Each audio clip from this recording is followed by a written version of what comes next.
mwaramutse mwese mudahegesha kudukurikirana.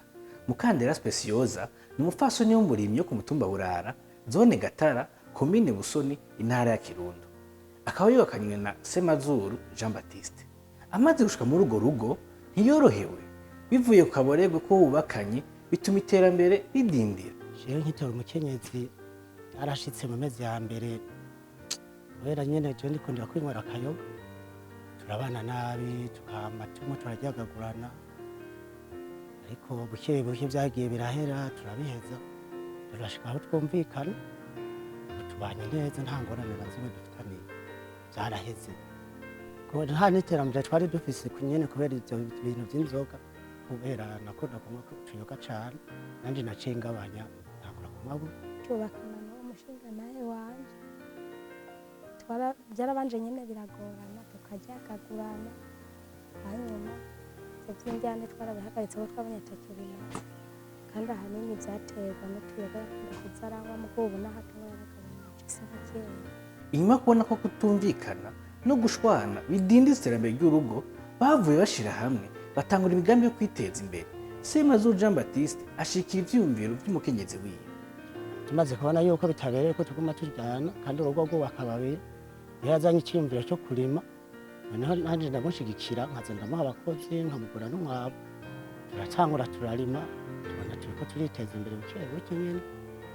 Nyuma yuko azanye umugambi wo kurima, tukabona ko turimye mugabo tukabona ko n'izuba rikunda kwama ryatse ntitugira ikintu turonka cane, naciye mfata umugambi wo gufata akabutike nari nsanganywe ndagashira mu minwe yiwe kugira ngo aguma agakurikira dufashanyije nawe, kuko iyo adandaje arampa amahera nkagenda kurangura nkamuzanira, hanyuma akadandaza canke yaba adafise umwanya na jewe nkajamwo nkadandaza. Ubwo ni ukuvuga ngo kuva ico gihe twaciye dushira hamwe nyene ubu nta ngorane dufitaniye zituma urugo rwacu rutera ruja inyuma.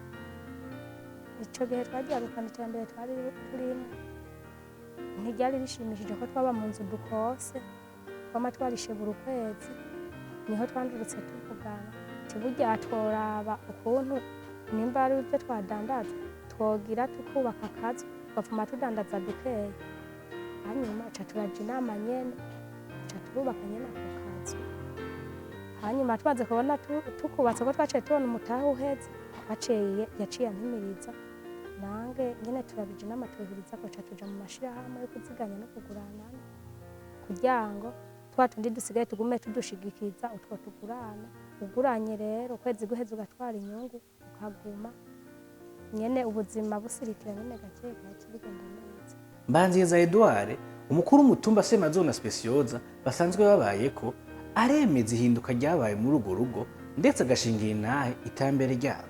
Ubwa mbere na mbere uko bari babayeho bari babanye nabi, ariko inyuma yabo bobo bariyunga, barabona yuko injyane yuko ata musaruro n'umwe zobavyarira, bo baraja hamwe bariyumvikanira, barashinga n'ibintu bijanye n'iterambere ry'iwabo mu ngo atabashinga ntaye barindiriye gutora, kubera yuko kuja inama n'ingingo bifasha, baraja inama ingene baja mu mashirahamwe yo kuziganya no kuguranana, gushika naho ejo bundi babona ati turiko turiteza imbere mu buryo bwo ko turiko turaganira mu rugo duhuza, baraja no mwishirahamwe rya microfinance barabagurana amafaranga, kubera yuko mbona yuko babanye neza barazanye ndabasinyira.